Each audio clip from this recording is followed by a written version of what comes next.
spend the day on the beach.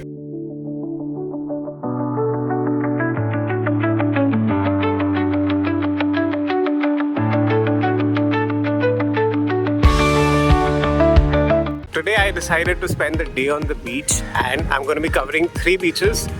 If you're coming by a road, then this is the approach towards Colva beach. Colva is actually one of the most popular beaches of South Goa. So let's go explore Colva beach now. That's the entrance from the road to Colva beach.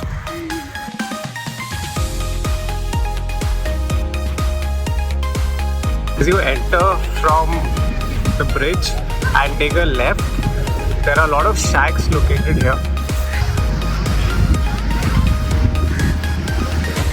And for a Monday morning, the place is packed with tourists and locals. So as you walk from Colva towards Betalbatim, this is a relatively quieter part of Colva beach, and I decided to explore one of these shacks and grab some breakfast here.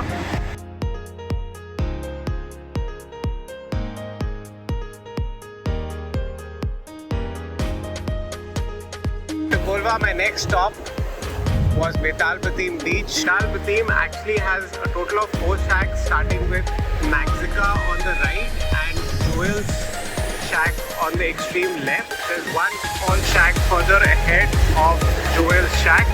Let's get some lunch now, a little farm shack.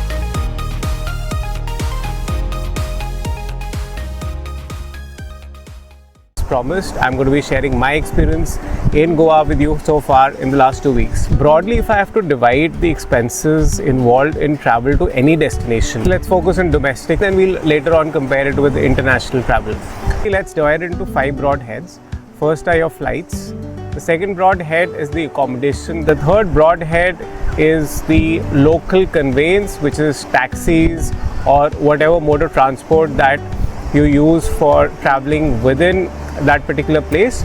Fourth broad head will be your meals, eating out and other beverages that you consume. Fifth broad head, we can say, are miscellaneous expenses. This has been my experience staying in South Goa so far, and I'm just giving you a broad breakup of my expenses so far. So I traveled from Delhi to Goa around early December, and would you believe it if I tell you that my flight one way from Delhi to Goa was a little over 2,000 rupees. Well, it's hard to believe, right? Actual cost of the flight was a little upwards of 7,000. I have an SDFC Bank credit card, which gives me points for all my spends, and once you accumulate those points, you can use that for booking flights and hotels.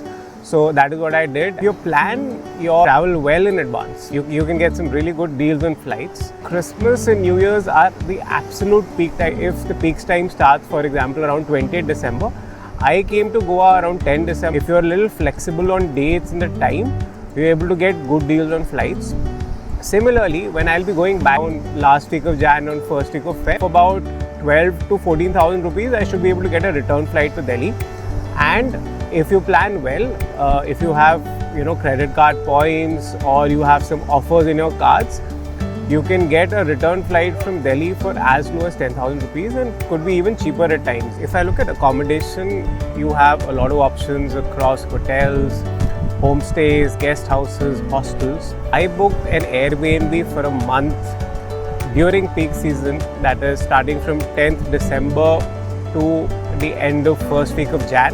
A very luxurious Airbnb that I'm staying at. I will be making a short video on the Airbnb experience in South Goa as well, so do look out for that. Anything that you can think of in a house that you'll need to have a comfortable stay, it's there. If you would book this Airbnb, let's say on a daily basis, it would have cost you 2,000 rupees. For a month, I was able to get a much better deal on this, and just to give you a rough idea, you can get these Airbnbs for 50% of the rate vis-a-vis if you book it on a daily basis. So monthly stays on these Airbnbs come out to be very reasonable.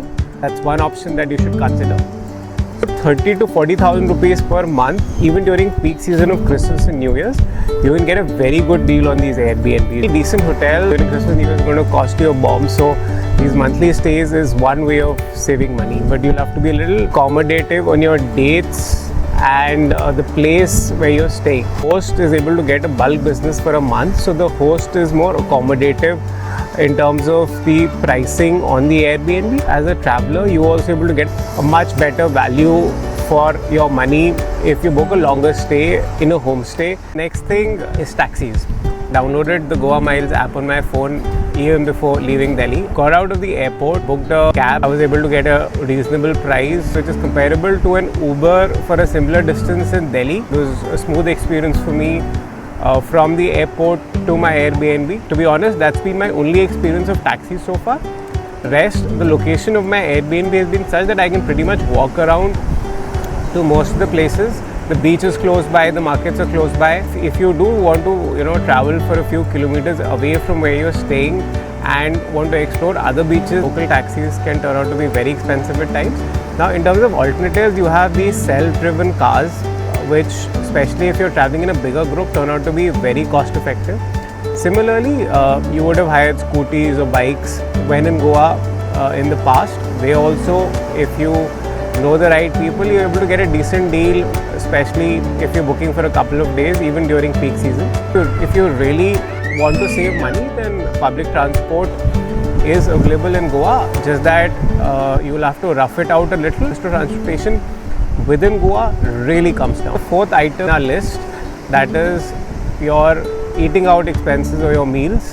The Airbnb has a fully functional kitchen, so I have been cooking a lot of meals on my own. I finally learned how to make good dal chawal and good khichdi. I have tried to jot down my expenses on a daily basis. I had got some supplies on day one which costed me about 1,000 to 1,500 rupees, and I'm including some fruits, healthy vegetarian food in this. My average cost when I'm cooking meals on my own comes out to about 500 rupees per day.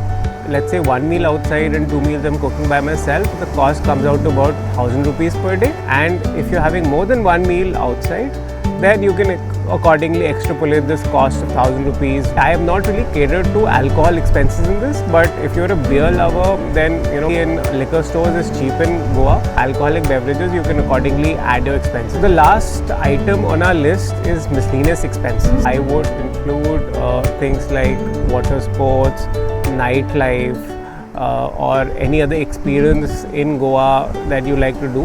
If I have to total all these expenses for a 1 month stay in South Goa during peak time in December, which includes Christmas and New Year's, will not be beyond 60 to 70,000 rupees. Even if you're a little lavish on expenses, I don't see the expenses going beyond 1 lakh.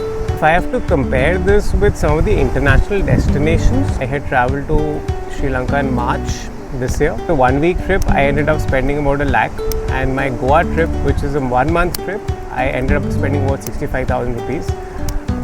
Of course, that was a last minute trip, and this trip I had planned it well, so I was able to save a lot of money. It's a personal choice. I think in terms of value for money, 1 month stay and this expense of about 60 to 70,000 is able to give me a much better value for my money.